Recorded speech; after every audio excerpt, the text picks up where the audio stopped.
In the middle of a crowded railway station, where thousands of footsteps passed every hour, a simple moment changed a man's life forever.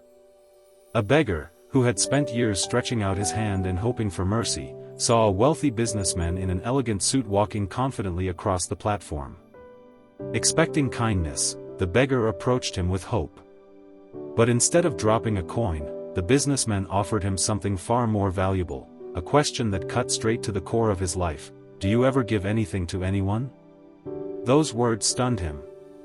For the first time, he realized he had spent his whole life taking, never offering, never creating, never believing he had anything worth giving. The businessman spoke calmly, without anger, telling him that in life, nothing moves without exchange. If you want to receive, you must give. That moment stayed with him. Long after the train left, the beggar stood frozen, feeling something awaken inside him, not shame, but possibility. That night, and for the next 2 days, his mind refused to settle. Those few words from the businessman echoed inside like a drumbeat. If you believe you have nothing to give, you cannot expect to receive. He repeated the sentence again and again, trying to understand why it affected him so deeply. For years, he had accepted his fate as a beggar, convinced he had nothing of value. But what if he was wrong?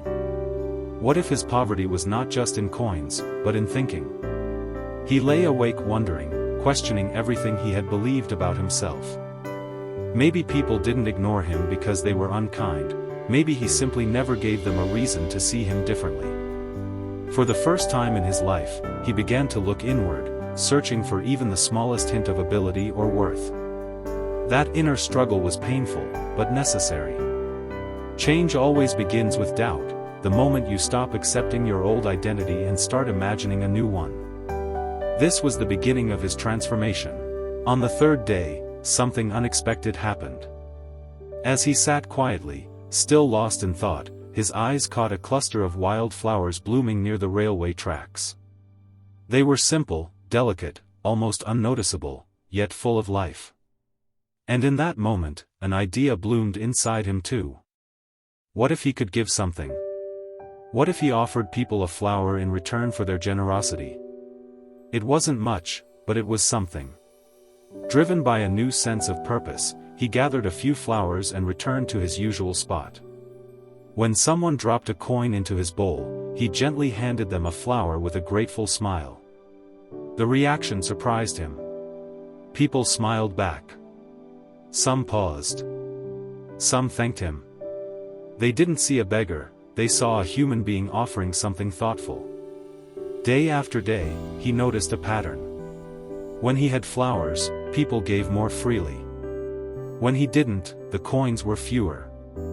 The businessman had been right. Exchange mattered.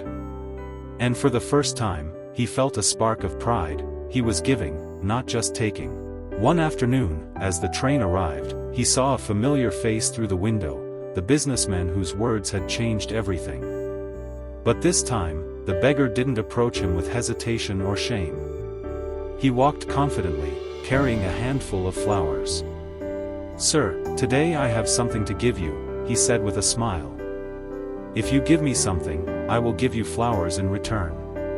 The businessman looked at him, surprised but impressed, and handed him money before accepting the flowers.